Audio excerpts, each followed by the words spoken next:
Imagine for a moment that somewhere in the middle of Texas there was a large foreign military base, say Chinese or Russian. Imagine that thousands of armed foreign troops were constantly patrolling American streets in military vehicles. Imagine they were here under the auspices of keeping us safe, or promoting democracy, or protecting their strategic interests.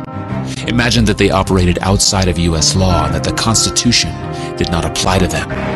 Imagine that every now and then they made mistakes or acted on bad information and accidentally killed or terrorized innocent Americans, including women and children, most of the time with little or no repercussions or consequences.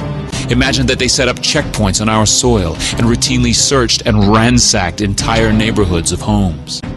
Imagine if Americans were fearful of these foreign troops and overwhelmingly thought America would be better off without their presence.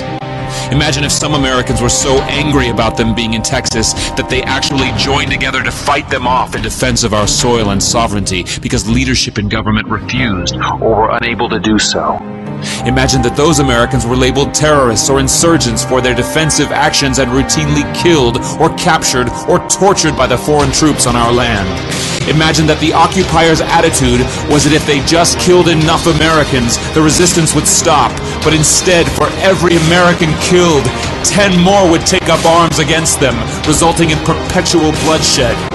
Imagine if most of the citizens of the foreign land also wanted these troops to return home. Imagine if they elected a leader who promised to bring them home and put an end to this horror. Imagine if that leader changed his mind once he took office. The reality is that our military presence on foreign soil is as offensive to the people that live there as armed Chinese troops would be if they were stationed in Texas.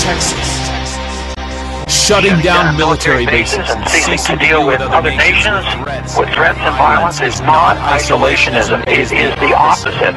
Opening ourselves up to friendship, honest trade, and diplomacy is the foreign policy of peace and prosperity. It is the only foreign policy that will not bankrupt us in the short order, as our current actions most definitely will. I share the disappointment of the American people in the foreign policy rhetoric coming from the administration. The sad thing is, our foreign policy will change eventually, as Rome's did, when all budgetary and monetary tricks to fund it are exhausted. Click here to learn how Ron Paul is America's strongest presidential candidate on national defense. Or get involved and click here to learn how to register to vote in 2012.